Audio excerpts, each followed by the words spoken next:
Hey guys, Mark Sanders here with Long Range Tactics. Over the last couple weeks, I've had the pleasure of reviewing a chassis by XLR Industries called the Element 4.0.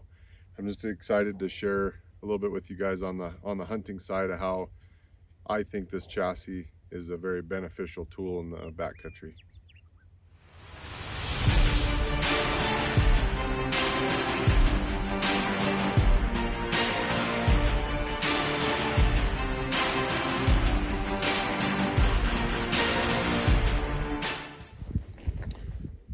All right, so like I said, this is the XLR Element 4.0 inletted for a Tikka. It's the Tikka T3X short action. This is a 6.5 Creedmoor. This chassis is a multi-cam. It came with the carbon buttstock, and it actually folds, which is super cool for, and a big reason why I'm doing this review on the hunting side of things, more for carrying on your backpack. And so I'm very excited to try it. And weight wise, it's 44 ounces, the chassis stock, grip, and that's with the magazine, 3 rounds. So we're just going to shoot it 200 yards, a little bit of paper. And I like it so far, but we'll see how the rifle shoots, how comfortable I can get, and we can do a little bit of adjustments on the comb, or on the cheek, on the riser.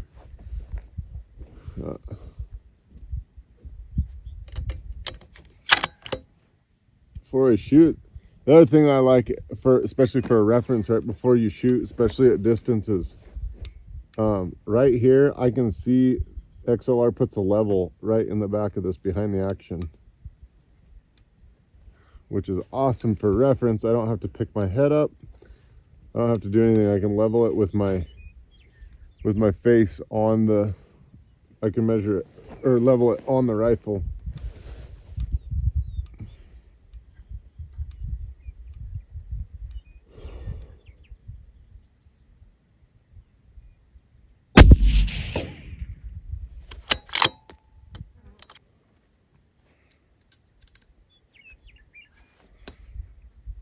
It's a pretty easy adjustment for Allen screws. I adjusted this before we came out, mainly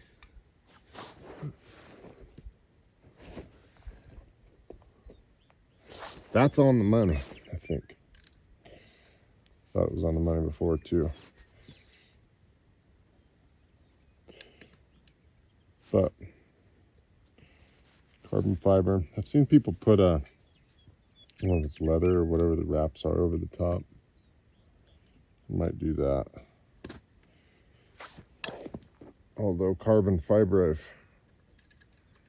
I'm told, doesn't get like as cold if you're worried about just your cheek being on it. In the short time I've had this chassis, just some things that I first noticed. This is the first chassis I've really been around. As far as hunting, I've never really considered a chassis to be like a hunting style of, or a platform that I use on a hunting rifle, but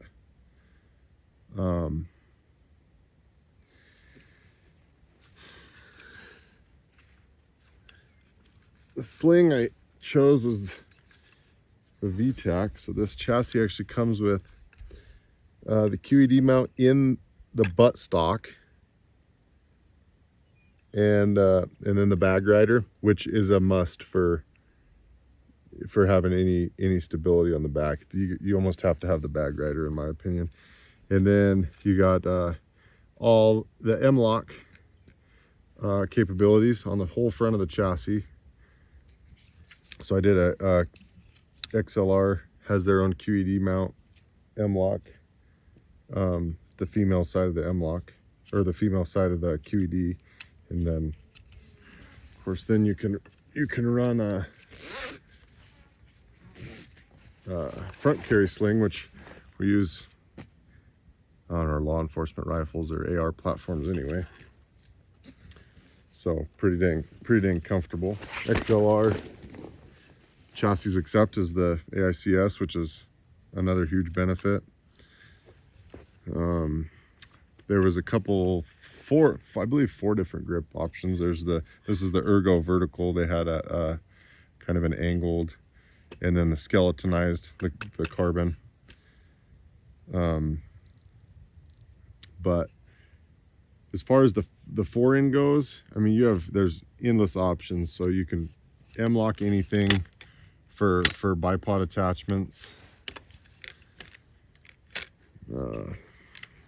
I don't know, just they make things really easy to customize the rifle to you, rather than just a normal hunting stock, which there's nothing wrong with a normal hunting stock. They're simple. I mean, you get what works for you, but when you go with a chassis option, you can fit it exactly to you, which is fantastic. So just at first time shooting it, first time being around a chassis, I'm a huge fan already of just having a few more options for when you're in the backcountry hunting. So, but this barrel's not very heavy. It's a number 3 contour, so it takes a little bit, but I'm gonna shoot this sucker again. That last group that I just shot was really good, so I'm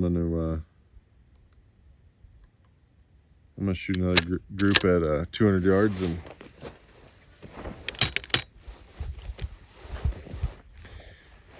then maybe stretch this out a little bit, shoot it a little bit further distance.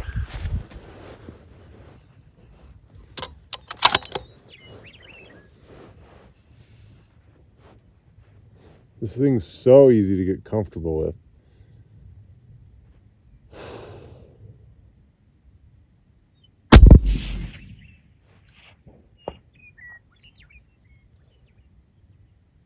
Same spot.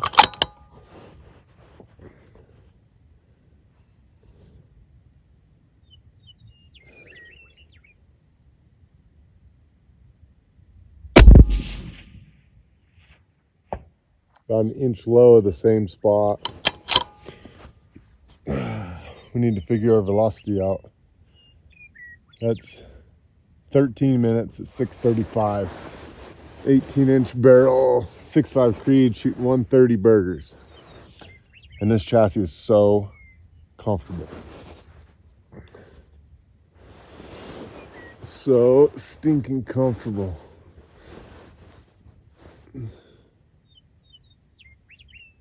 And the biggest thing, I'll show you. We'll do this.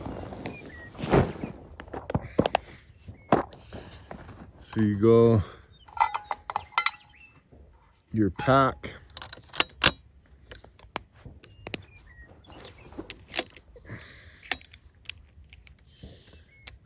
I'll just show you how I strap my backpack, or strap the rifle to my backpack. I'll do it with the bottom here, run this strap up here, and then 2 over. So I don't know if you can see how tall that is. We'll do it here in a minute. Actually, I'll lay it on there now. Bag. I'll just bring you over here. So you got, that's at the bottom of the bag. You got, we'll say this is the top of the pack right here. So from the back of the bipod up, that's probably 20 to 22 inches. So then we fold it.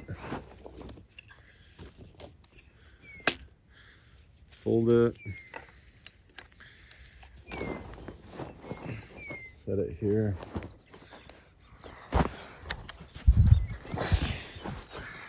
Now my pack, you could scoot it up if you're worried about the bottom of the scope, or put something over the bottom. I'd probably put something over the bottom of my scope, honestly.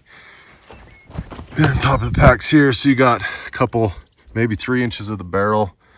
So you're only sticking up 11-ish inches, 10 or 11 inches, rather than being 35-inch finished barrel with the suppressor and a regular rifle stock. I don't know, this is a huge win for backpack hunters, in my opinion, being able to knock 10-11 inches off the back of your rifle just for length. So I received this chassis a few weeks back. I've had a chance to shoot the rifle both at paper and at distance, and the things on the hunting side that stand out to me most is the folding buttstock option. I would say is my absolute number one, just due to it shortening the rifle on the backpack roughly 10 inches, especially if you're running a suppressor, or even without a suppressor. You're able to put the rifle on the backpack and not be so tall, like when you're packing in. XLR was fantastic, talking with me back and forth. I'd say we talked back and forth 20 times through email. I believe the gentleman's name was Matt Means. Was very, very good. Asked me my style of hunting. So we ended up going with a bag rider, just mainly for rear support, rear stability. The QED mount in the carbon fiber buttstock, and then the carbon fiber buttstock, just as far as weight goes, it saves you a ton of weight there. QED mounts, I went with those. I do a little bit of law enforcement stuff as far as on the gun side, and I love carrying. I love being able to sling a rifle like this and be hands free for other things too. So that said, XLR has their M-Lock QED mount that goes into the fore end, along with they have all their other M-Lock slots for other attachments if you decide you want to customize the rifle to you and you want a light or a bipod, pick rail, anything like that. I think a lot of the map shooters have like bag stops or barricade stops, stuff like that. These chassis fit the AICS short action and long action. Like I said, their customer service was awesome. They have a lot of color options available. They have a lot of options available, period. The level in the back of the stock, just behind the action, is a huge reference without having to move up to see your rear ring bubble level, or if you have a bubble level that's off the side of your scope. You don't even have to move your face in. You can, with your eye, all you're doing is you're looking down at the chassis. So that's another fantastic option. Pleasure to shoot. Awesome setup. I believe I put the rifle on the bag once. If not, I'll throw the rifle on the bag just so you guys can see the height difference with the chassis, or with the buttstock folded compared to not folded. And then I'll take the barreled action out of the chassis as well and give you guys a weight. So this is the Element 4.0. It's the full size. I believe they make the Element also in an Atom, but they don't inlet that one for Tikka. That's your Remington 700 short and longs. But super fun to shoot, easily customizable. I think that's the biggest thing, is just being able to customize this chassis to me for my trips. It makes it a joy. I hope you guys enjoy this review, and we'll see you guys on the next one. Don't forget to like and subscribe to Instagram, Facebook, Long Range Tactics. Thanks again. See you guys on the next one.